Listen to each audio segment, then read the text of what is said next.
This month, my cookbook club selected My Two Souths by Chef Asha Gomez for a potluck. The recipe that I selected was the 3-spice carrot cake, and I decided to make it gluten-free. I wonder if any of us will notice. My name is Paul Tran, Bunny Man. Paul Tran, Baker Bunny. Bunny Bunny, Honey Bunny. Paul Tran, Baker Man.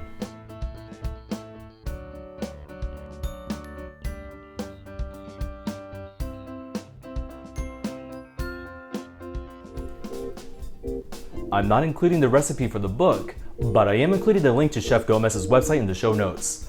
The recipe calls for 10-inch cake pans, and I don't have those. What I do have are 9 inches. I did the calculations for 9 inches.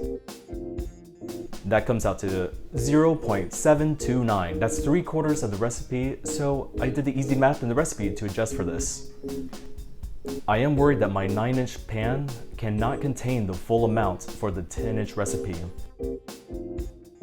I don't want the sides of the cake to burn in the middle of it to stay raw, so I adjusted the cake recipe. For the cake, I measured out 2 2/3 cups, that's 315 grams of 1:1 gluten-free all-purpose flour, half a teaspoon of xanthan gum, 1.5 teaspoons baking powder, 1 1/8 teaspoons baking soda, 1 teaspoon salt. Here I have 1 1/2 teaspoons freshly ground black peppercorns, 1 1/2 teaspoons clove powder, 4 1/2 teaspoons green cardamom powder,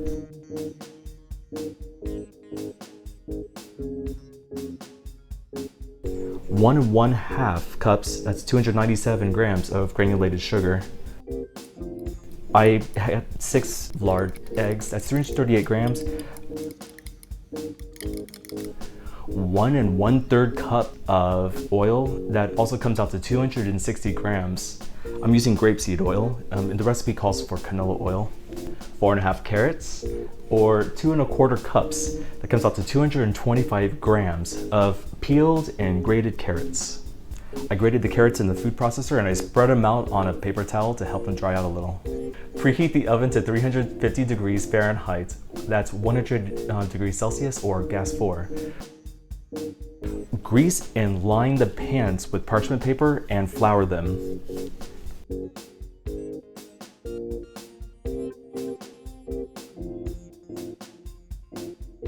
Whip the eggs and the sugar together on medium-high for 3 minutes. This mixture is going to look lighter and fluffier. Now I'm going to slowly stream in the oil with the mixer on medium-high.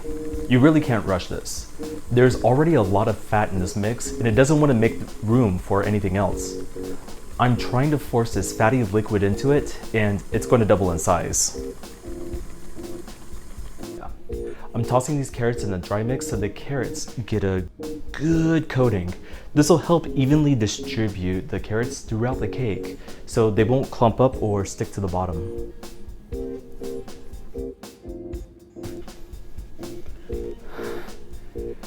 Just the flour and the carrots smell amazing.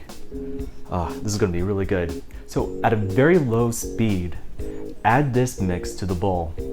It won't take long for it all to come together.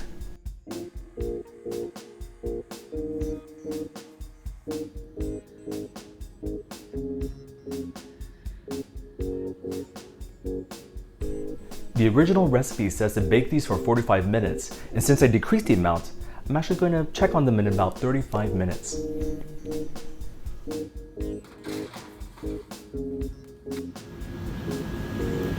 So while these cakes are cooling, I'm going to make the icing. It's a cream cheese icing that is flavored also with the same 3 spices: pepper, cardamom, and clove. Starting out, we have 18 ounces, that's 1.5 cups or 510 grams of cream cheese at room temperature, with 12 tablespoons, that's a stick and a half, or 170 grams of unsalted butter at room temperature. So while these cakes are cooling, I'm going to make the icing.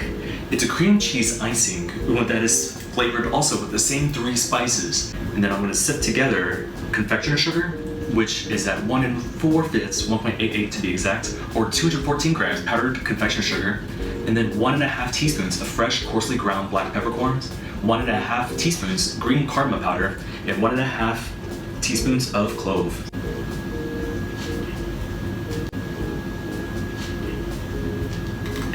Starting it off slow, just pulsing so that the sugar doesn't explode everywhere. And then I'm gonna whip it until it is completely combined. I'm just gonna whip it good.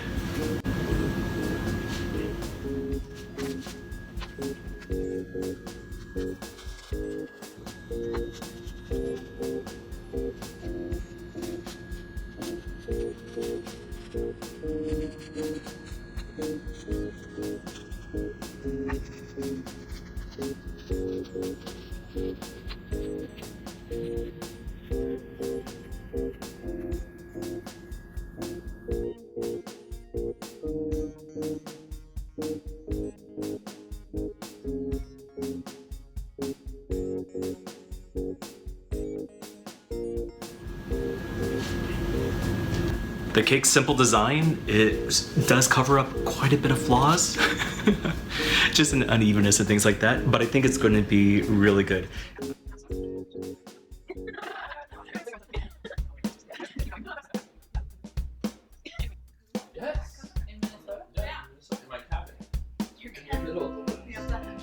So what do y'all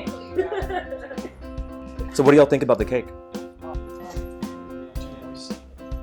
Yeah. And I really like all the spices. Yeah. Really. Carrot cake is my favorite, and I've never had a carrot cake like this. Oh yeah. Would you do it at home? Not now because it would never look like this. But who would be the wiser? So one thing I did not tell y'all about this is that I made it gluten-free. Oh, wow, really? Yeah. I'm just kidding.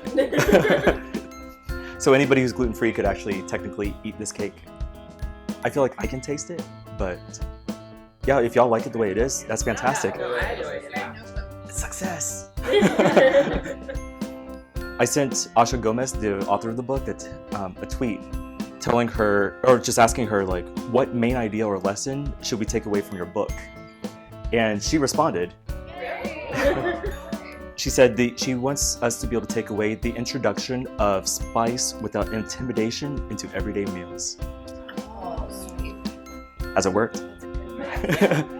Yeah, it works. Now, leave a comment about how you would introduce spice into your everyday meals. Subscribe and like. Yay, thank y'all for indulging me. Is that cream cheese icing? I bet this would be good on banana bread too. Oh, yeah. Really good banana bread. I think it is. Even pumpkin bread too. Yeah. Pumpkin bread would be fantastic. Oh my god, it'd be really good. Zucchini bread. Oh my god, no, we're just This comes with the membership. We get one party. For sure. It's a tea party. Well, sure do. How So but I just regular don't care. fools are like, oh great. And I was like, Yeah. that was It was everything was really So good. It was